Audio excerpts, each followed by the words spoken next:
हाँ जी, नमस्कार। Welcome to Nanak classes. कैसे हो सभी? नानक क्लासेस के यूट्यूब चैनल पे आप सभी का स्वागत है। आज एक महत्वपूर्ण सीरीज शुरू कर रहे हैं अपने राजस्थान की राज व्यवस्था। राजस्थान की राज व्यवस्था यानी स्टेट पॉलिटी का जो ये जो पार्ट रहेगा, आपके आरपीएससी या अधीनस्थ बोर्ड के जितने भी जो एग्जाम है उनमें सबसे ज़्यादा महत्वपूर्ण रहने वाला है। खासकर लाइब्रेरियन की बात करूँ तो लाइब्रेरियन का जो सेकंड ग्रेड का जो एग्जाम है उसके फर्स्ट पेपर में ये अपने आप में पार्ट बहुत ही महत्वपूर्ण रहने वाला है। ठीक है, करेंगे, बहुत ही गहराई से इसका अध्ययन करेंगे, एक एक पॉइंट को समझते चलेंगे। ओके। चलिए सुनते हैं। सबसे पहले थोड़ी सी इसकी व्यवस्था के बारे में समझते हैं कि राजस्थान की राज व्यवस्था के संदर्भ में पढ़ने से पहले थोड़ा इसका बेस समझना जरूरी होता है। देखिएगा ध्यान से। राज्य की शासन व्यवस्था, राज्य शासन व्यवस्था। देखिएगा, मैं बात करूं तो भारत में जो शासन व्यवस्था अपनाई गई है वो अपनाई गई अपने कौन सी? संघीय शासन व्यवस्था। आप सब जानते हो कि भारत के अंदर संघीय शासन व्यवस्था जो है इसको अपनाया गया है। संघीय शासन व्यवस्था। सबसे बड़ी बात यह है कि जो संघीय शासन व्यवस्था है, संघीय शासन व्यवस्था को हमारे संविधान में किस देश से लिया गया है? कनाडा से लिया गया है। संघीय शासन व्यवस्था का अर्थ क्या होता है? इसका अर्थ सामान्य से होता है कि किसी भी देश में दो स्तर की शासन व्यवस्था का अगर आप संचालन करना चाहते हो, उस शासन व्यवस्था को आप क्या बोल सकते हो? संघीय शासन व्यवस्था। अब ये जो शासन व्यवस्था है दो स्तर की, वो किस तरीके से संचालित की जाएगी? मैं बात करूं, एक तो होगी केंद्र स्तर पर। एक तो आपको किस स्तर पर देखने को मिलेगी? केंद्र स्तर पर।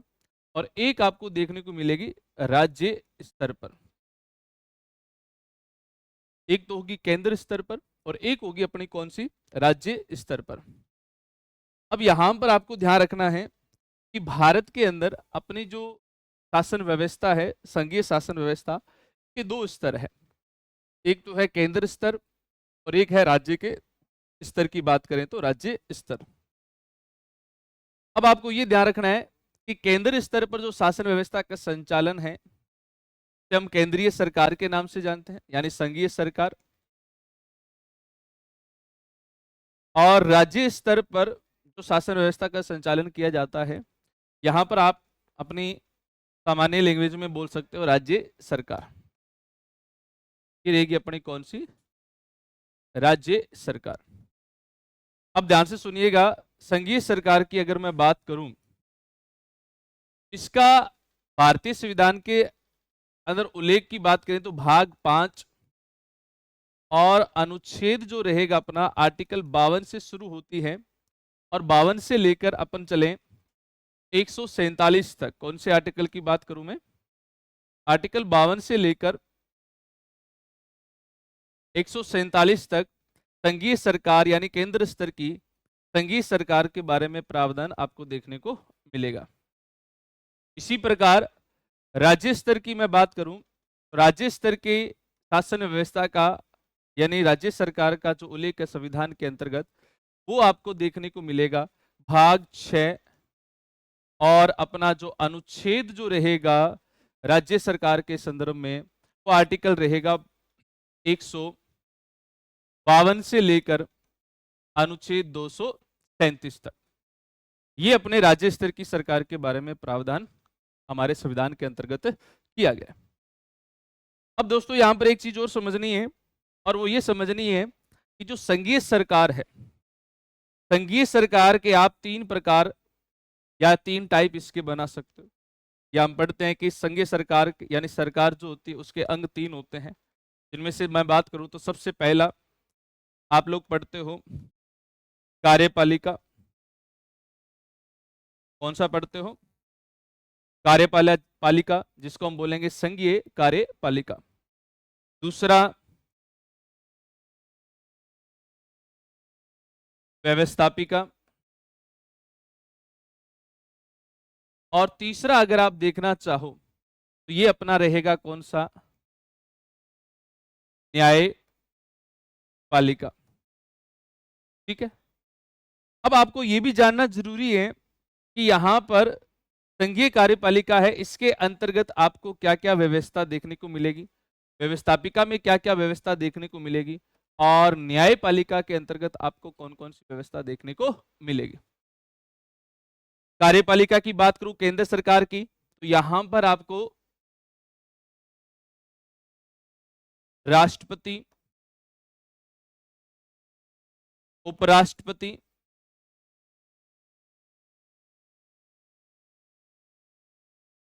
प्रधानमंत्री, मंत्रिपरिषद, महान्यायवादी, इन सबको मिलाकर आप क्या बोल सकते हो, संघीय कार्यपालिका इसको नाम दे सकते हो, या इसको इस प्रकार से रिप्रेजेंट कर सकते हो। हमें ये समझना जरूरी होता है कि जो हम पढ़ते हैं कार्यपालिका, व्यवस्थापिका, न्यायपालिका, उसके अंतर्गत आता क्या है। तो ये समझना जरूरी है कि कार्यपालिका के अंतर्गत आप किसको शामिल करोगे, राष्ट्रपति को, उपराष्ट्रपति को, प्रधानमंत्री को, मंत्रिपरिषद और महान्यायवादी। ये पूरी पूरी कार्यपालिका क्या कहलाएगी, संघीय कार्यपालिका। व्यवस्थापिका में आप यहाँ केंद्र स्तर पर किसको शामिल कर सकते हो, ध्यान रखना, संसद, यानी कानून बनाने वाली जो संस्था है इसको आप क्या बोलते हो, संसद। और आप सभी ने पढ़ा है कि संसद जो होती है, संसद के मुख्यतः 3 अंग आपको देखने को मिलेंगे, और वो कौन कौन से रहेंगे, सुनिएगा। संसद, संसद के 3 अंग आपको देखने को मिलेंगे। एक होगी अपनी कौन सी, राज्यसभा, सब जानते हो। दूसरी रहेगी अपनी कौन सी, लोकसभा, और यहां होगा अपना कौन सा, राष्ट्रपति। इन तीनों को मिलाकर किसका निर्माण किया जाता है, संसद का। और इसी प्रकार आप यहां पर न्यायपालिका में, केंद्रीय न्यायपालिका में, तो केंद्रीय सरकार के अंदर न्यायपालिका में किसको शामिल करोगे, सर्वोच्च न्यायालय को। इस प्रकार ये केंद्र स्तर की जो शासन व्यवस्था है उसके बारे में अपन चर्चा कर चुके हैं। हम बात करेंगे राज्य स्तर की शासन व्यवस्था। तो राज्य स्तर की अगर मैं शासन व्यवस्था की बात करूं, तो राज्य स्तर में भी इसी प्रकार की शासन व्यवस्था का संचालन है भारत में, और ये पूरा का पूरा संघीय ढांचा है जिसे हमने कनाडा से लिया है। अब देखो राज्य सरकार की मैं बात करूं तो थोड़ा सा मैं यहां ले लेता हूं। राज्य सरकार देखिएगा इधर, यहां पर भी आपको 3 स्तर की व्यवस्था देखने को मिलेगी। राज्य कार्यपालिका, राज्य कार्यपालिका, बिल्कुल यहां केंद्रीय कार्यपालिका, और यहां कौन सी रहेगी, राज्य कार्यपालिका। इधर आपको देखने को मिलेगी विधायिका, जिसको हम आप क्या बोल सकते हो, व्यवस्थापिका, राज्य व्यवस्थापिका, और राज्य की न्यायपालिका। इस प्रकार ये 3 स्तर की बात आपको यहां देखने को मिलेगी, राज्य की न्यायपालिका।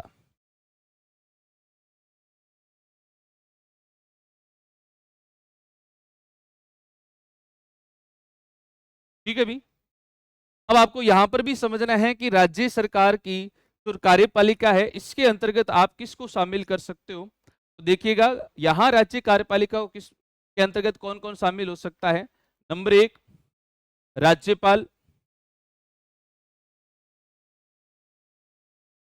नंबर 2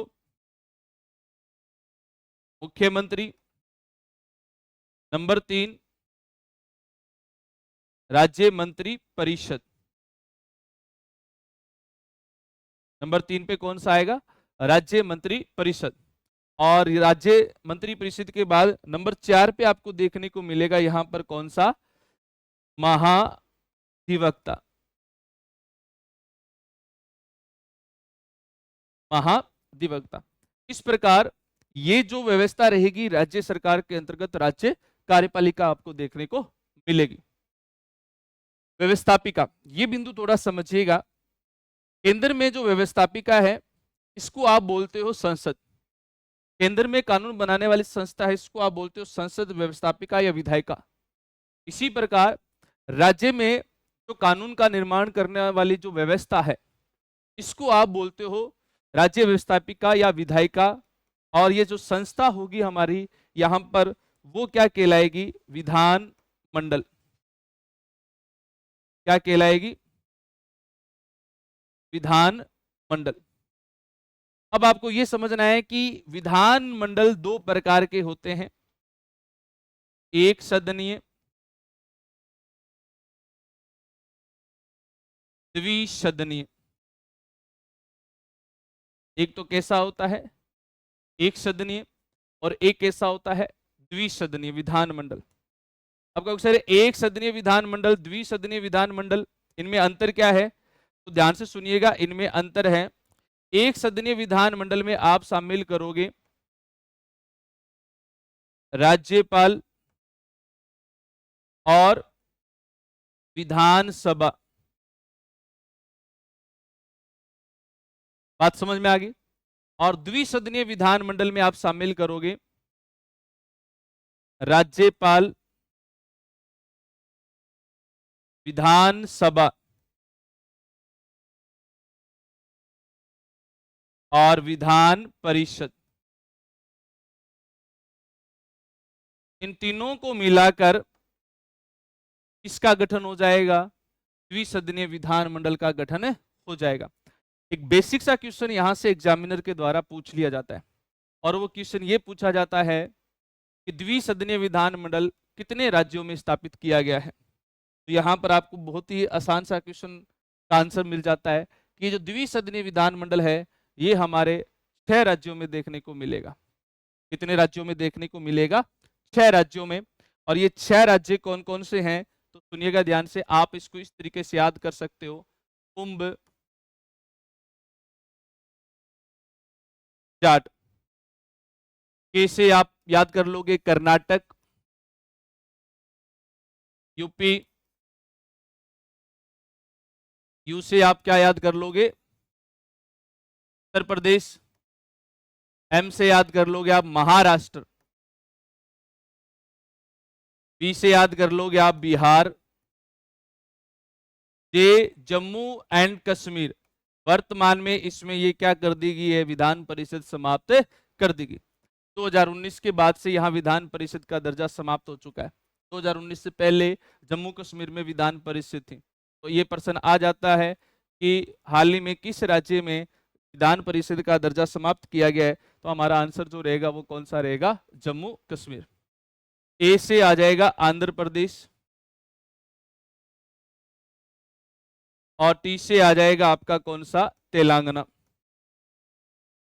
बात समझ में आ रही होगी? तो ये 6 राज्यों में ही हमारे यहाँ पर विधान परिषद यानी द्विसदनीय विधान मंडल देखने को मिलता है।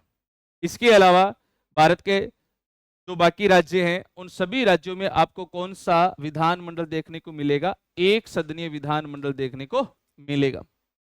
ये कहानी थी। विधानमंडल के 2 प्रकार हम देख चुके हैं।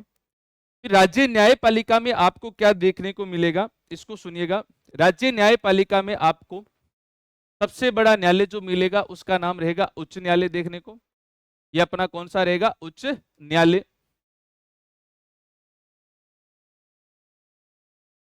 उच्च न्यायालय। जिला स्तर पर आपको मिलेगा जिला न्यायालय।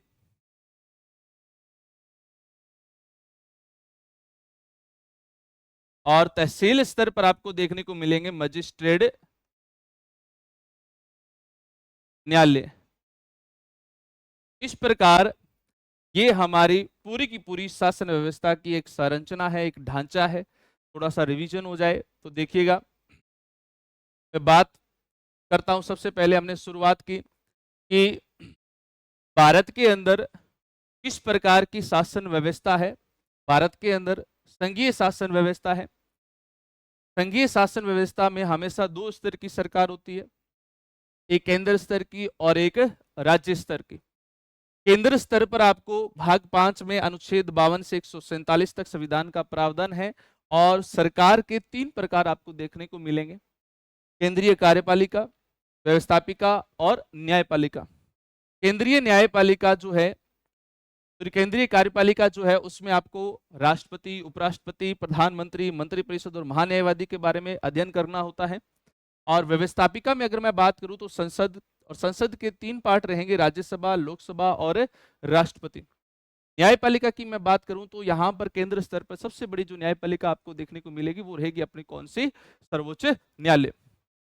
इसी प्रकार राज्य स्तर में आपको राज्य सरकार की व्यवस्था देखने को मिलेगी। और राज्य सरकार की मैं बात करूं तो आप इसको इस प्रकार से 3 भागों में बांटते हो। 3 अंग होते हैं सरकार के, राज्य कार्यपालिका, राज्य व्यवस्थापिका और राज्य न्यायपालिका। राज्य कार्यपालिका में आपको राज्यपाल, मुख्यमंत्री, मंत्रिपरिषद और महाधिवक्ता देखने को मिलेंगे। और व्यवस्थापिका में आपको यहाँ विधानमंडल में 2 प्रकार के इसके स्तर मिलेंगे, एक सदनीय और एक दूसरा कौन सा मिलेगा, द्विसदनीय। एक सदनीय विधानमंडल में राज्यपाल और विधानसभा। द्विसदनीय विधानमंडल में मैं बात करूं तो कौन कौन सा रहेगा, राज्यपाल, विधानसभा और विधान परिषद। न्यायपालिका के ये 3 स्तर आपको यहां पर देखने को मिलेंगे। ये पूरा जो स्ट्रक्चर है, पूरे स्ट्रक्चर को आप भारत की एक शासन व्यवस्था कह सकते हो। और ये शासन व्यवस्था है जिसको आप क्या बोल सकते हो बेटा, संघीय शासन व्यवस्था। आगे मेरी बात समझ में, वो आप अच्छे से ध्यान रखिएगा। अब हम आज जो शुरू करने वाले हैं वो कर रहे हैं राज्य स्तर की शासन व्यवस्था। और राज्य स्तर की शासन व्यवस्था में सबसे पहले हम बात करेंगे राज्य की कार्यपालिका। और कार्यपालिका में हम इसका क्या करेंगे, बड़े ही बारीकी से और बड़े ही विस्तार से इसका अध्ययन करने वाले हैं। इसको मैं थोड़ा सा छोटा कर देता हूं ताकि आपको उसकी वगैरह लेने में क्या हो जाए, आसानी हो जाए इसको समझने में, क्योंकि पूरा चार्ट जो है वो हमारे लिए वेरी वेरी इंपॉर्टेंट रहता है। एक छोटा सा कॉन्सेप्ट जो है यहाँ पर आपका जो है वो क्लियर हो जाता है। आगे होगी बात समझ में। अब बात करते हैं अपने राज्य सरकार के सबसे पहले बिंदु, राज्य कार्यपालिका। और राज्य कार्यपालिका में जो सबसे पहला जो अपना जो पार्ट रहेगा वो रहेगा कौन सा, राज्यपाल। ठीक है भी, हमने ये पढ़ा कि द्विसदनीय विधानमंडल जो है वो 6 राज्यों में है, कर्नाटक, यूपी, महाराष्ट्र, बिहार, जम्मू कश्मीर में समाप्त हो चुका है और आंध्र प्रदेश साथ में कौन सा है, तेलंगाना। ठीक है, तो देखिएगा सबसे पहले हेडिंग डाल देना है राज्य कार्यपालिका।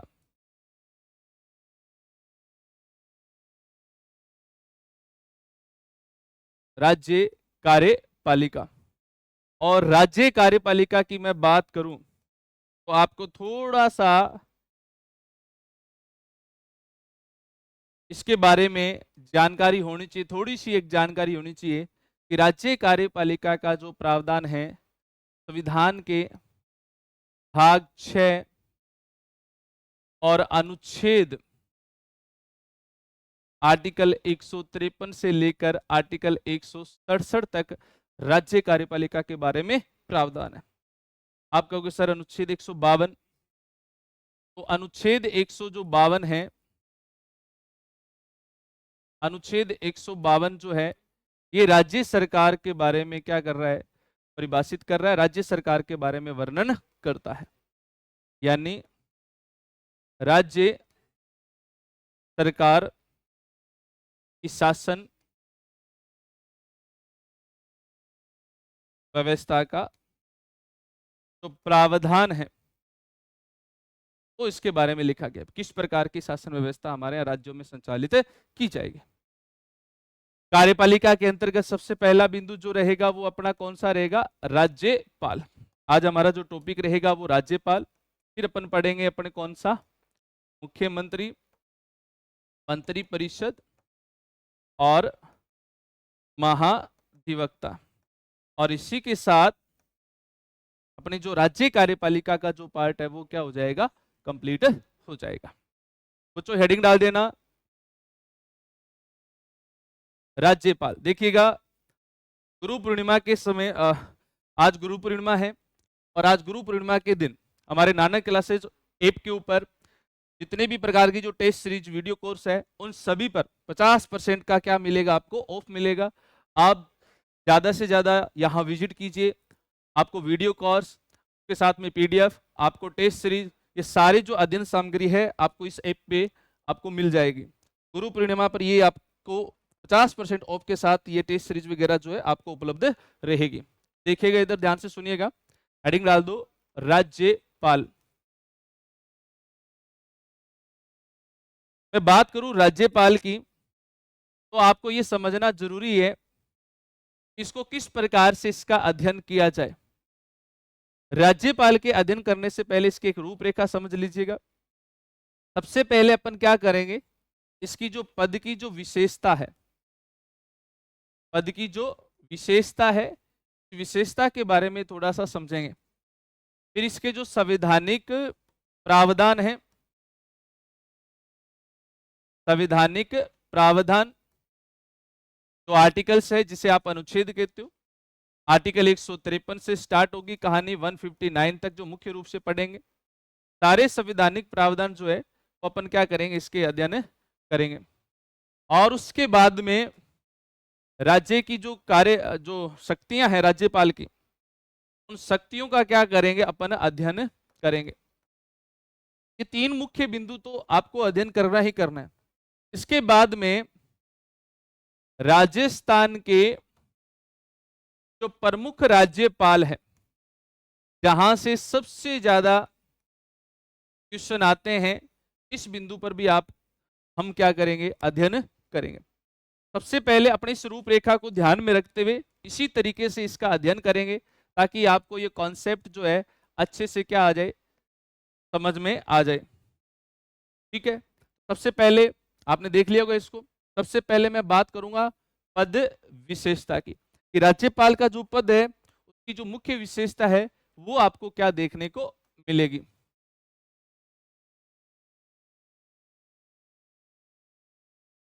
पद विशेषता,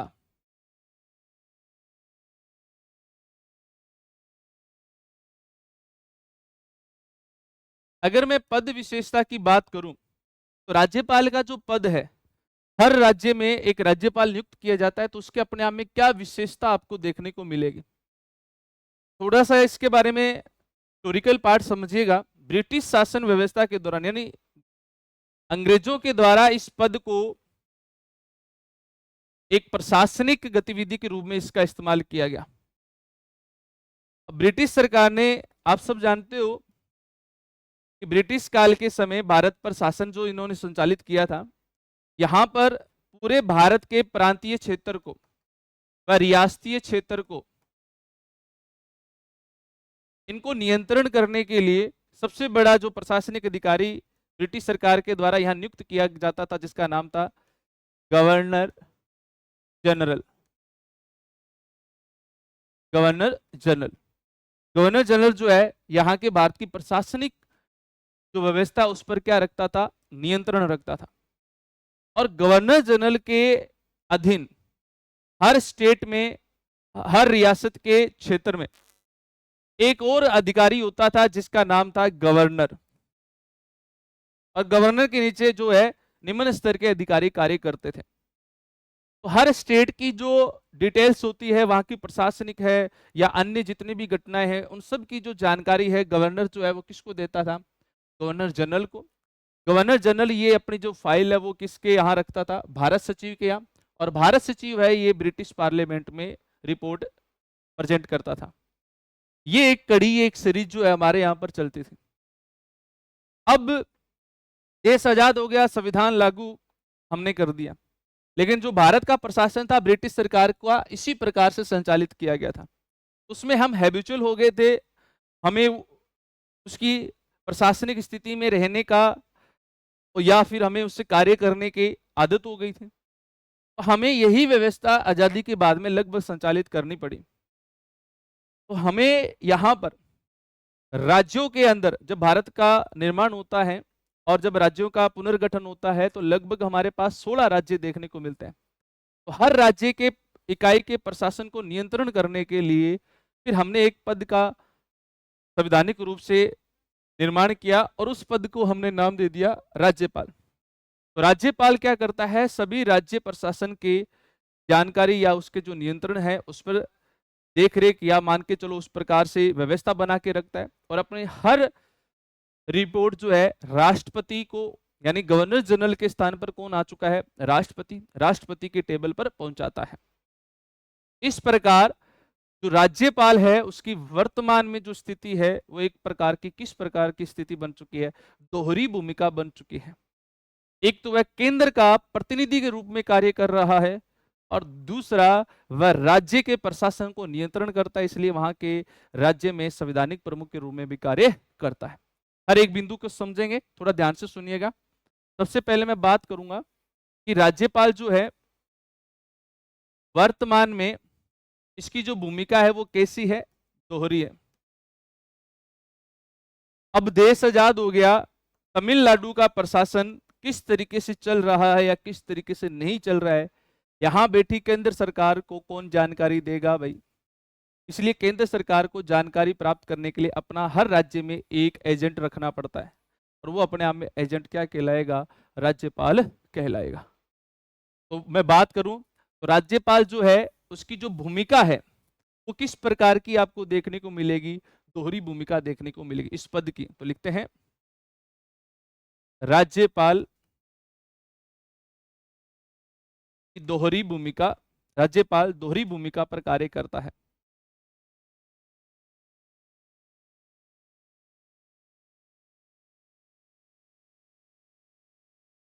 के रूप में कार्य करता है। अब दोहरी भूमिका के रूप में कार्य करता है तो किस तरीके से, एक तो केंद्र सरकार के प्रतिनिधि के रूप में, एक तो केंद्र सरकार के प्रतिनिधि के रूप में,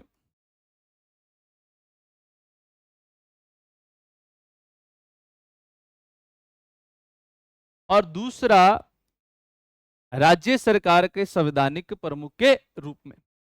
और दूसरी भूमिका इसकी क्या होगी, राज्य जो सरकार है उसके संवैधानिक प्रमुख के रूप में क्या करता है, कार्य करता है। हाँ, तो केंद्र सरकार के प्रतिनिधि के रूप में और राज्य सरकार के संवैधानिक प्रमुख के रूप में ये राज्यपाल क्या करता है, कार्य करता है। और इसकी इस भूमिका को क्या बोलते हैं अपन, दोहरी का बोल देते हैं। बात समझ में आ रही होगी। दूसरी इसकी पद की जो विशेषता है वो ये आपको देखने को मिलेगी कि यह राज्य कार्यपालिका का क्या कहलाता है, प्रमुख कहलाता है। आप इसे राज्य कार्यपालिका का क्या बोल सकते हो, प्रमुख भी बोल सकते हो। ठीक है, बात करते हैं नेक्स्ट पॉइंट पर। यह राज्य कार्यपालिका का प्रमुख कहलाता है।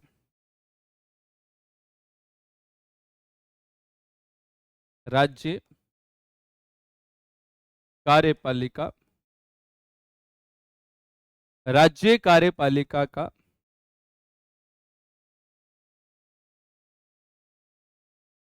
प्रमुख होता है। ठीक है, राज्य कार्यपालिका का प्रमुख होता है। अब यहां पर हम एक स्टेटमेंट और पढ़ते हैं, यह राज्य कार्यपालिका का नाममात्र अध्यक्ष भी कहलाता है।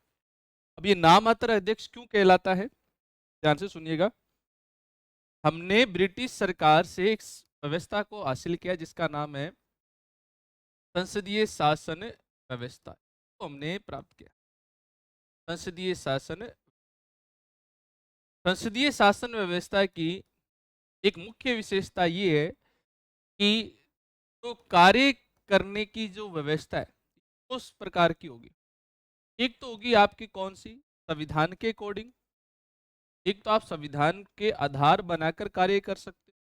दूसरा आप जो कार्य करते हो है व्यवहार के आधार पर, के आधार पर, व्यवहार के आधार पर। संविधान का आर्टिकल जो है 154 ये कहता है राज्यपाल के संदर्भ में कि कार्यपालिका जो शक्ति है, ये कार्यपालिका जो शक्ति है ये सभी प्रकार की शक्ति किस में निहित होगी, सभी प्रकार की शक्ति नहीं है राज्यपाल। मतलब राज्यपाल क्या करेगा, राज्य के सभी जो कार्य है यानी सरकार के संदर्भ में जो सभी जो शासन चलाने के जो अधिकार है वो किसको मिलेंगे, राज्यपाल को। ये 154। लेकिन व्यवहार में राज्यपाल के कार्य में सहयोग करने के लिए हम राज्य मंत्री परिषद का भी गठन करते हैं, और राज्यपाल के सभी कार्य जो है वो किसके द्वारा किए जाते हैं, राज्य मंत्री परिषद के द्वारा किए जाते हैं। यानी संविधान में तो ये लिखा हुआ है कि सारे कार्य किसमें निहित होंगे, राज्यपाल में, लेकिन वास्तविक रूप से ये जो कार्य है वो किसके द्वारा किया जा रहा है, राज्य मंत्री परिषद के द्वारा। इसलिए वास्तविक कार्यपालिका कौन कहलाएगी, राज्य मंत्री परिषद का जो मुख्य है यानी राज्य मंत्री परिषद कहलाएगी। और राज्य मंत्री परिषद का मुख्य कौन है, मुख्यमंत्री। तो वास्तविक कार्यपालिका का अध्यक्ष हम किसको कह सकते हैं, मुख्यमंत्री को, और नाम मात्र कार्यपालिका का अध्यक्ष हम बोल सकते हैं राज्यपाल को। और ये ऐसा क्यों बोलते हैं, क्योंकि भारत में कौन व्यवस्था का संचालन है, संसदीय शासन व्यवस्था। उसकी ये परंपरा के आधार पर ये विशेषता आपको देखने को मिलती है। राज्य कार्यपालिका का प्रमुख। लेकिन मैं पूरा सेंटेंस लिख देता हूं, लेकिन संसदीय शासन व्यवस्था, संसदीय शासन व्यवस्था की परंपरा के अनुसार, परंपरा के अनुसार राज्यपाल, राज्यपाल नाम मात्र कार्यपालिका का अध्यक्ष कहलाता है। नाम मात्र कार्यपालिका, नाम मात्र कार्यपालिका का अध्यक्ष कहलाता है।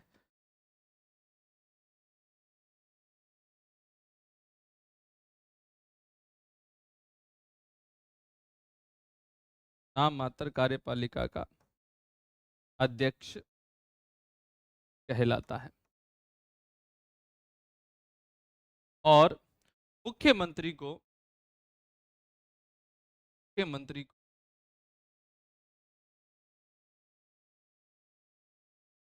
और के मंत्री को वास्तविक कार्यपालिका का अध्यक्ष कहा जाता है। कार्यपालिका का, वास्तविक कार्यपालिका का अध्यक्ष माना जाता है।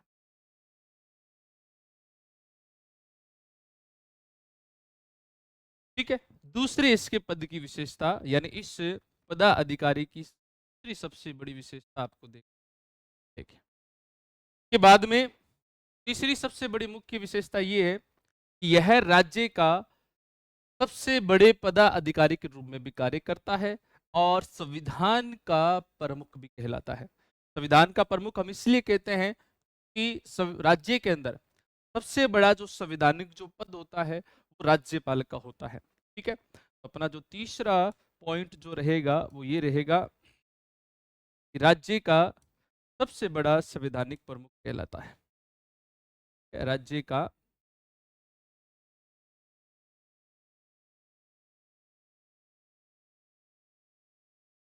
सबसे बड़ा संवैधानिक प्रमुख होता है,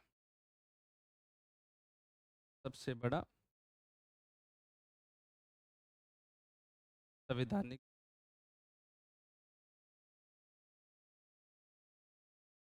कहलाता है। राज्य का सबसे बड़ा संवैधानिक प्रमुख भी यही कहलाता है। इसके साथ साथ आप इसको और क्या बोल सकते हैं, राज्य का सबसे बड़ा पदाधिकारी भी आप इसको बोल सकते हैं। राज्य का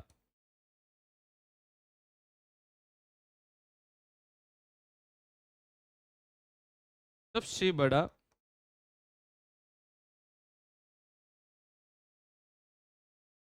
पदाधिकारी है, राज्य का सबसे बड़ा पदाधिकारी भी। ये राज्यपाल के तो पद है उसकी मुख्य सारी सारी विशेषताएं आपको देखने मिलेगी। ठीक है, अब बात करेंगे कि राज्यपाल के जो संवैधानिक प्रमुख है, यानी राज्यपाल के प्रमुख रूप से संवैधानिक जो प्रमुख है या विशेषताएं हैं, यानी संवैधानिक जो प्रावधान है उनकी जो विशेषताएं है उनके बारे में अपन बात करेंगे। ध्यान से सुनिएगा। सबसे पहले मैं थोड़े से आर्टिकल्स की बात कर लेता हूँ संवैधानिक प्रावधान की, फिर एक एक अनुच्छेद पर अपन चर्चा करने वाले हैं। संवैधानिक प्रावधान, मैं आपको सारे आर्टिकल जो है सब आर्टिकल के साथ भी पढ़ाऊँ, यानी सारे आर्टिकल जो आजकल के एग्जाम में है सब आर्टिकल से भी पूछे। आर्टिकल 156 है, आर्टिकल 158 है, उसके 58 1 2 3 4 ऐसे क्वेश्चन भी अपने चर्चा करने वाले हैं। तो देखिए ध्यान से, पहले मैं एक बेसिक सा अनुच्छेद जो है इसका पार्ट है वो मैं आपको लिखवा देता हूँ। एक बार सुमेलित कीजिए से भी प्रश्न यहाँ से आ जाते हैं। अनुच्छेद 153, अनुच्छेद 153 में आपको राज्यपाल का पद देखने को मिलेगा। राज्यपाल का अनुच्छेद 154,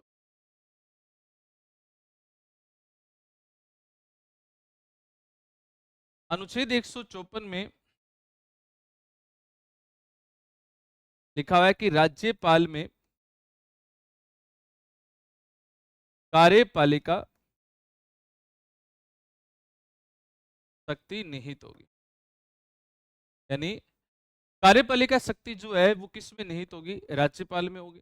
तार से हम आगे पढ़ेंगे, ये आपको ध्यान रखना है। 154 में, 154 के बाद में अनुच्छेद 155 आर्टिकल देखने को मिलेगा 155, और 155 में मैं बात करूं, स्पष्ट लिखा हुआ है राज्यपाल की, राज्यपाल की नियुक्ति। और अनुच्छेद 156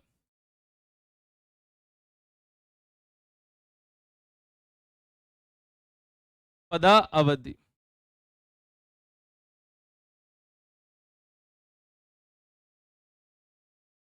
पदा अवधि यानी कार्यकाल, कार्यकाल या पदा अवधि के बारे में जो आपको देखने को मिलेगा वो आर्टिकल 156 में देखने को मिलेगा।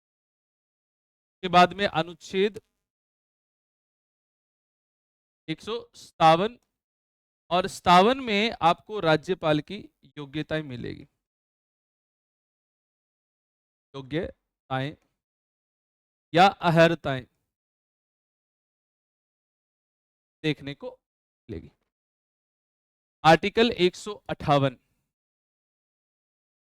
अनुच्छेद 158 में आपको वेतन भत्ते व पद से संबंधित जो शर्तें हैं वो इसमें आपको पढ़ने को मिलेगी। और उसके बाद में आर्टिकल 159, 159, और इसमें आप पढ़ोगे राज्यपाल के पद की शपथ, या इसको मैं लिख सकता हूं प्रतिज्ञा। ये सारे आर्टिकल्स यानी इसके प्रमुख संवैधानिक प्रावधान है। इसके अलावा अन्य आर्टिकल्स भी हैं, अनुच्छेद 160 भी है और अनुच्छेद 161 भी है। अनुच्छेद 160 में है राज्यपाल के पद की आकस्मिक रिक्तता,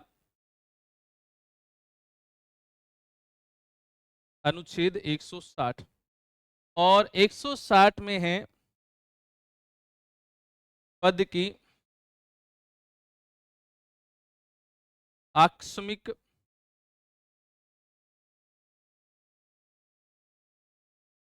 आकस्मिक रिक्तता, यानी जब राज्यपाल का पद खाली हो जाए तो वहां पर कार्य किसके द्वारा किया जाएगा, ये आपको 160 में देख मिलेगा। और अनुच्छेद 161, 61 में आपको मिलेगी राज्यपाल की क्षमादान शक्ति। 161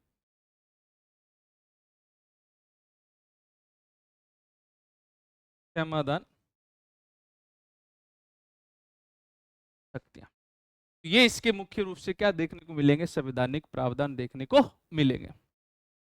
बात करते हैं सबसे पहले हमारा आर्टिकल जो रहेगा वो कौन सा रहेगा, अनुच्छेद 153। ठीक है, तो देखिएगा, हेडिंग डाल दीजिएगा अनुच्छेद 153। अनुच्छेद 153 की मैं बात करूं तो इसमें स्पष्ट रूप से यह लिखा हुआ है कि प्रत्येक राज्य में, यानी जो पहली बात जो है अपनी लिखी हुई है कि प्रत्येक राज्य में एक राज्यपाल होगा। प्रत्येक राज्य में एक राज्यपाल होगा। ठीक है, मूल संविधान में सिर्फ यही लिखा हुआ था। और मूल संविधान के अंतर्गत अपने क्या प्रावधान किया हुआ था इस आर्टिकल में कि प्रत्येक राज्य में एक क्या होगा, राज्यपाल होगा। अब बाद में क्या हुआ कि 1956 में राज्यों के पुनर्गठन के लिए संसद के द्वारा एक संशोधन किया गया। का नाम था 7वां संविधान संशोधन 1956, जो कि 1 नवंबर 1956 से प्रभावी हुआ। राज्यों के पुनर्गठन के संदर्भ में यह संशोधन किया गया। जब यह संशोधन किया गया तो यह भी एक आवश्यकता महसूस की गई कि जब ये राज्यों का गठन होगा, यानी हमने जो पुनर्गठन किया तो लगभग 16 राज्यों का गठन किया था। इन 16 राज्यों में भी मुख्य जो प्रशासनिक या संवैधानिक व्यक्ति को जिसको बिठाएंगे, जिसका नाम होगा राज्यपाल, उस पद पर बैठने वाले योग्य और उस समय के अनुसार 1950, 55, 56 का जो समय है, उस समय के अनुसार योग्य और कुशल व्यक्ति मिलने असंभव थे। तो फिर भविष्य में भी ऐसी संकट आपको देखने को मिलेंगे, इसलिए आर्टिकल 153 में हमें संशोधन करना पड़ा। और संशोधन करके हमने इसमें एक सेंटेंस और जोड़ दिया, और वो हमने ये लिख दिया कि एक व्यक्ति जो है वो 2 या 2 से अधिक राज्यों में भी क्या कर सकता है, राज्यपाल के पद पर रहकर कार्यभार संभाल सकता है। ये बात भी आपको ध्यान रखनी है कि मूल संविधान में ये प्रावधान नहीं था, लेकिन वर्तमान में आपको ये जो प्रावधान है वो देखने को मिलेगा। तो मैं सबसे पहले एक संशोधन की बात करूंगा, और संशोधन कौन सा किया गया थोड़ा ध्यान रखना। इस आर्टिकल में अनुच्छेद 153 में 7वां संविधान संशोधन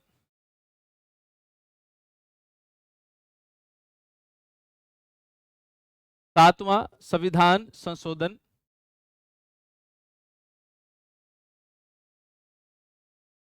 7वां संविधान संशोधन 1956, और इस संशोधन के माध्यम से आर्टिकल 153 में एक नया सेंटेंस जोड़ दिया गया। और नया सेंटेंस कौन सा जोड़ दिया गया कि एक व्यक्ति 2 या 2 से अधिक, एक व्यक्ति 2 या 2 से अधिक राज्यों का कार्यभार संभाल सकता है। यानी एक व्यक्ति 2 से अधिक राज्यों का कार्यभार संभाल सकता है, किसके रूप में, राज्यपाल के रूप में।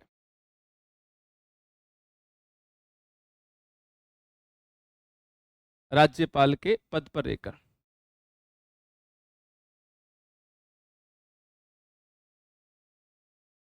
राज्यपाल पद पर रहकर आप एक व्यक्ति के रूप में 2 या 2 से अधिक राज्यों का कार्यभार संभाल सकते हो। अब यहां से आरपीएससी ने एक क्वेश्चन पूछा, और क्वेश्चन ये पूछा कि एक व्यक्ति यानी एक राज्यपाल जो है वो अधिकतम कितने राज्यों में कार्यभार संभाल सकता है। अब अधिकतम एक निश्चित संख्या का निर्धारण किया नहीं गया, इस बात का उल्लेख संविधान में स्पष्ट रूप से है नहीं, तो यही क्वेश्चन पूछ लिया गया। आपको थोड़ा ध्यान रखना है भी अधिकतम कितने राज्यों में कार्यभार संभाल सकता है, यहां पर संविधान के अंदर स्पष्ट रूप से उल्लेख नहीं किया गया। ठीक है, मैं लिख सकता हूं। मुझे लगता है ये बिंदु आपको अच्छे से समझ में आया होगा। अब राजस्थान के संदर्भ में यहां से क्वेश्चन क्या बनते हैं वो भी मैं आपको समझाने वाला हूं। सबसे पहले मैं आपको ये थोड़ा बता दूं, एक राज्यपाल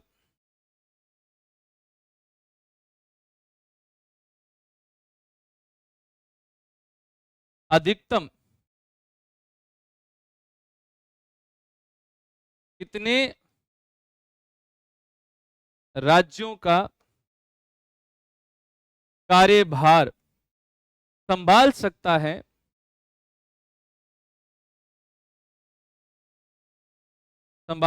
है, इसका स्पष्ट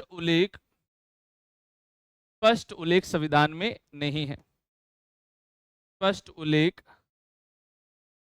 संविधान में नहीं है। ये बिंदु भी आपको थोड़ा सा ध्यान रखना है।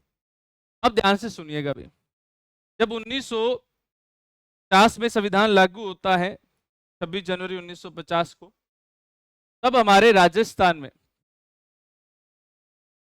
राज्यपाल की नियुक्ति न होकर राजस्थान में जो जिसकी नियुक्ति होती है, उस समय जो पद जो था वो पद था राज प्रमुख। यानी राजस्थान एक रियासती देश राज्य था। रजवाड़े क्षेत्र की बात करें तो अपन रियासती रजवाड़ा था, और राजस्थान का जो गठन है वो हो चुका था 30 मार्च को। 30 मार्च 1949 को इसका गठन हो चुका था। और हमारे यहाँ पर जब इसका गठन हुआ तो सबसे बड़ा जो पद जो नियुक्त किया गया, जिसका नाम था राज प्रमुख। यानी जब देश में संविधान लागू हुआ 26 जनवरी 1950 को, तब हमारे यहाँ जो पदाधिकारी जो थे सबसे बड़े वो कौन थे? राज प्रमुख। और ये राज प्रमुख का जो पद है ये 1 नवंबर 1956 तक जो है प्रभावी था। और हमारे यहाँ पर एकमात्र राज प्रमुख जो थे वो उसका नाम था, आप सब जानते हैं, उनका नाम था सवाई मान सिंह द्वितीय। ये हमारे राज प्रमुख देखने को मिलेंगे। प्रश्न आता है कि राजस्थान में राज प्रमुख का पद जो है वो समाप्त किया गया, और राज्यपाल के जो पद का जो सृजन किया गया वो भी इसी संशोधन के माध्यम से किया गया। और राजस्थान में 1 नवंबर 1956 से राज्यपाल के पद का सृजन होता है, और हमारे यहाँ राज्यपाल के रूप में नियुक्त किए जाते हैं गुरुमुख निहाल सिंह। ये बिंदु भी आपको थोड़ा सा ध्यान रखना है, तो मैं यहाँ लिखना चाहूंगा।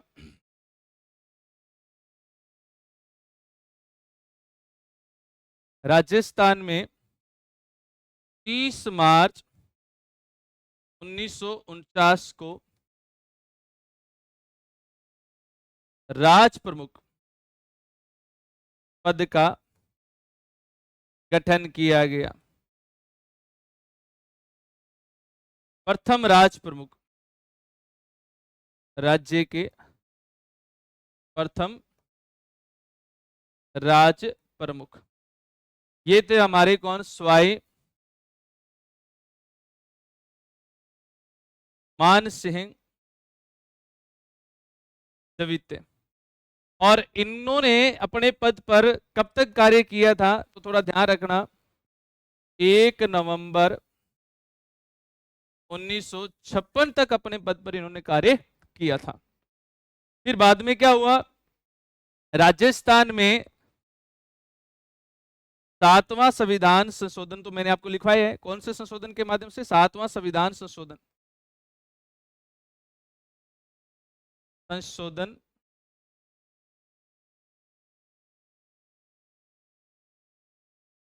1956 के अनुसार 1 नवंबर 1956 को राज्यपाल पद का गठन किया गया। राज्यपाल पद का क्या किया गया? गठन किया गया, यानी सृजन हुआ। और पहले राज्यपाल हमारे जो बने थे वो कौन बने थे? प्रथम राज्यपाल। और प्रथम राज्यपाल आप सब जान चुके हो, वो बने थे हमारे कौन? गुरुमुख निहाल सिंह। कौन बने थे? गुरुमुख निहाल सिंह।